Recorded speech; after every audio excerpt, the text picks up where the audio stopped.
guys, this is Yon again, and today I'm going to show you how I cook an Asian beef stir fry with vegetables. This is such an impromptu dish kasi kahapon I was running out of time. Kailangan ko na mag-prepare ng dinner for my family and I was really just lazy all over the afternoon. So I was thinking, what can I do with the ingredients that I have left in my fridge? And I have some beef cuts, what you call this, beef stroganoff cuts in the ref, and also some vegetables. So I said, why don't I just make a quick stir fry? So this is what I'm going to show you. The video is a little bit different because it doesn't have the introduction to the ingredients, but nevertheless, I'll tell you exactly what I've put in the dish. So right now, what you've seen there is I sweated out the onions, and once that happened, inad ko lang yung ating garlic at ginger, yung ating luya. So it's an Asian stir fry. So and I think beef and ginger goes very well with each other, especially on stir fries. So I have here, sabi ko nga kanina, beef to na pang beef stroganoff cut. Yung pre-cut na siya sa supermarket. Ang ginawa ko lang sa kanya, medyo hiniwa ko pa siya ng maliliit na strips, tapos medyo pinanipis ko para mas madali siyang maluto. Remember guys, when you're dealing with beef, you have to make sure you cook it over high heat, especially for stir fry, so that your beef will stay tender while you are able to cook it.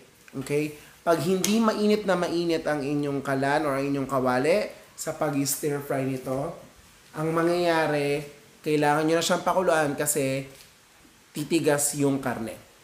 Okay?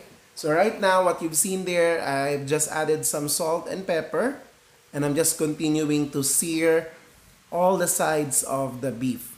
Napaka-importante nun. Saka, again, gaya na sabi ko kanina, hiniwa-hiwa ko siya. Pag beef kasi, or kahit anong uri ng karne, the smaller you cut it, or yung paghihiwa nyo, mas madali siyang maluluto.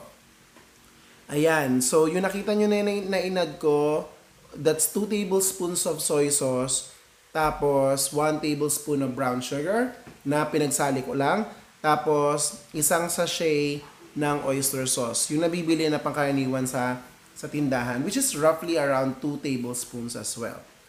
So yan, we just have to incorporate it.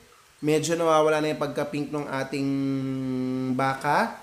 And we're going to add our vegetables now. Siyempre, unahin natin yung medyo matigas, tulad ng carrots, at saka yung red bell pepper. Yung red bell pepper, actually, pwede mo naman kainin ng hilaw yan, pero kaya ko lang sinama at saka medyo gusto ko siyang maluto para ma-incorporate yung bell pepper taste doon sa beef na iniluluto natin.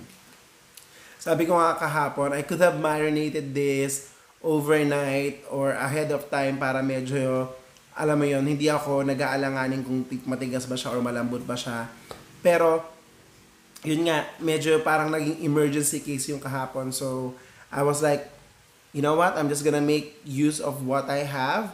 And what I always remember from all the research that I've done, and also from watching my idols from YouTube, beef stir fry goes well with ginger, onion, garlic, and some fresh vegetables.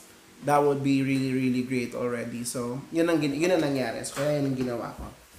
Siyempre, pag Asian at lalo tayong mga Filipino, kailangan may kanin. So, this really goes well on top of rice. So, yung nakita nyo na yan, yung inad ko lang yung white part ng green onion. I slice it slantly or diagonally na para maging parang strips siya. Mas inuna ko lang yung kasi gusto ko ma-incorporate yung oniony flavor nung white part ng green onion. Tapos, yan yung splash ng sesame oil and a little bit of seasoning sauce. Kung meron na akong toasted sesame seeds, lagyan ko pa sa dulo kaya lang wala.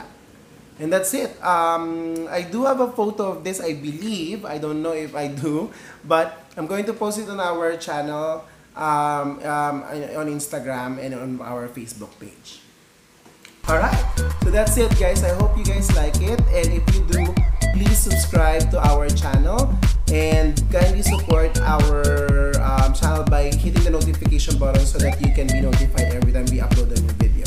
We are also available on Instagram and on Facebook. Thank you. Bye.